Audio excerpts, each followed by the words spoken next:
Hey guys, I'm going to teach you how to make a chicken coop out of an old kids playhouse and just some wooden wire. Tools you're going to need are probably drill for your pin so you can get your screws in there. You don't really want to use nails. Nails come out eventually, screws don't. You're going to need some wood, some zip ties or a staple gun. Zip ties are pretty nice, not as good as staples, but they're nice. And chicken wire. Can you see that? Chicken wire. Lots of chicken wire. And, yeah, that's about it. Oh, and, playhouse. Anyways. This house, maybe 5 chickens. You could do more, but I like to not do it commercial ways. I like to give at least 3 square feet per chicken. So, here's what it looks like in the inside. There's a playhouse, there's a feeder. Normally I have a water on here, but I don't have any chickens in here right now. And the water's out here for whenever they're free ranging. They'll come around and grab some water every now and then. Got a roost. This is what they sleep on. All I did is I took a hole drill, drilled through the plastic, stuck it in there, then spray foamed it so it wouldn't spin as much. It still spins a little bit. I need some more. And then I have a plank going outside, and they just hop up there. When they get bigger, they hop up and walk into the pen. They can forage on some grass. Have all these windows zip tied because coons know how to open things. They're smart. And my door, just sliding on a piece of wood in between 2 like fence stakes. And that's all there is to it. Make sure everything is secure, because here's the issue about having a pin hooked up to your coop. If your pin is vulnerable, if something can get inside this pin, something can get inside your coop, unless you're closing that door every day. Now, if you're closing the door every day, it doesn't matter. But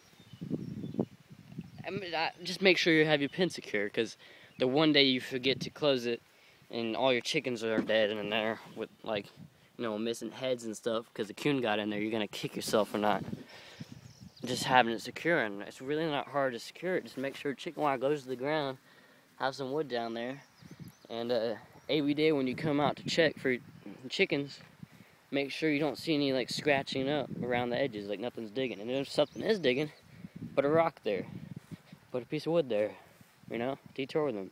If it gets bigger, maybe go buy a leg hold trap, stick it right there, and I guarantee you'll catch whatever's digging.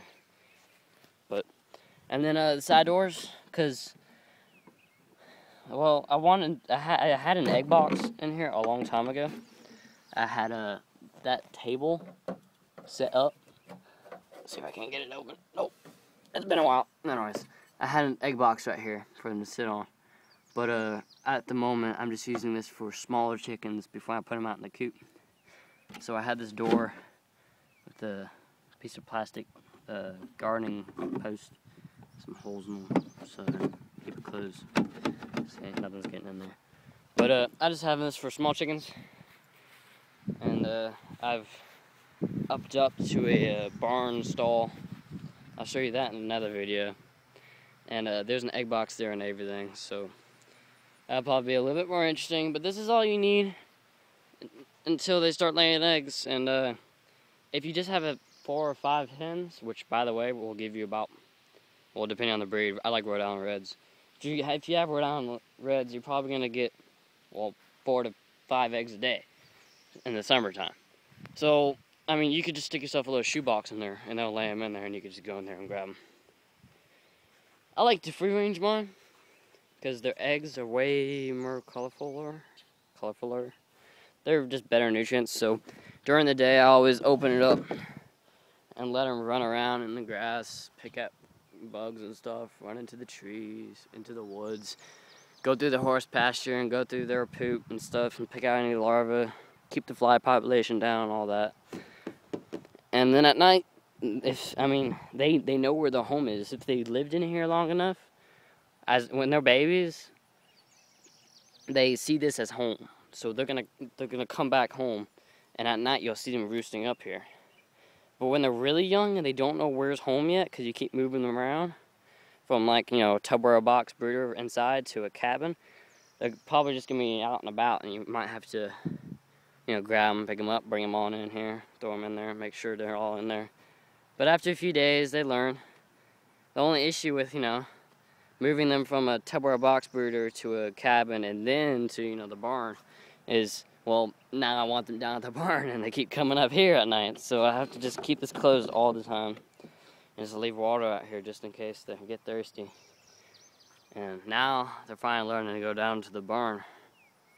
But chickens are real cool. A lot of people say they're mean and they like to peck you. They only like to peck you if you're mean to them when they're like, you know, babies. So if you're nice to them, they'll be nice to you. I mean, mine, they come up to me when I whistle. I can whistle and they all run towards me. And the way I did that is I just took cracked corn in the winter. And every time I gave